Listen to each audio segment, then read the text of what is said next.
প্রকাশ্যে কোনো গুনাহের কাজ করব না, অপ্রকাশ্যেও করব না, বিশ্বকে প্রকাশ্যে করব না। আল্লাহ সুবহানাহু ওয়া তাআলা আমাদের জন্য সহজ করে দিন। আল্লাহুম্মা আমিন, আল্লাহুম্মা আমিন। আমরা সবাই আল্লাহর কাছে দোয়া করি, আল্লাহ আমাদেরকে এই রমাদান পর্যন্ত পৌঁছার তৌফিক দাও। আল্লাহ, আল্লাহ এই রমাদান পর্যন্ত পৌঁছার তৌফিক দাও।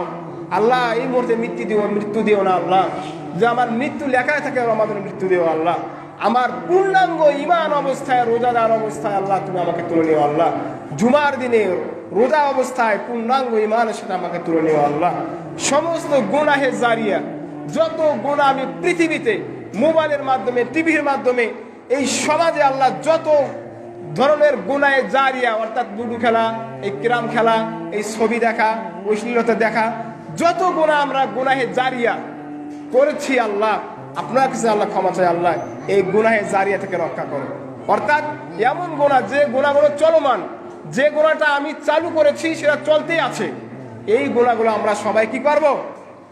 বন্ধ রাখার চেষ্টা করব, বন্ধ করে দেওয়ার চেষ্টা করব। নিজে ব্যক্তিগত গুনাহ করে আল্লাহ কাছে ক্ষমা চাইলে মাফ দেবেন ইনশাআল্লাহ। কিন্তু আপনি একটা গুনাহ চালু করে যাবেন, ওই গুনাহ পৃথিবীতে চলতেই থাকবে। যত মানুষ, যত আল্লাহর বান্দা, যত আল্লাহর বান্দি ওই গুনাহ করবে, তার গুনাহের ভাগ আপনার আমলনামায় যুক্ত হবে। নাউযুবিল্লাহি মিন যালিক।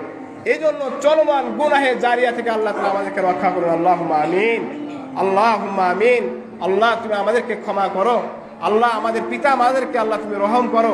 যারা কবরস্থ হয়েছেন আল্লাহ তাদেরকে রক্ষা করো, তাদের প্রতি রহম করো ইয়া রাব্বাল আলামিন।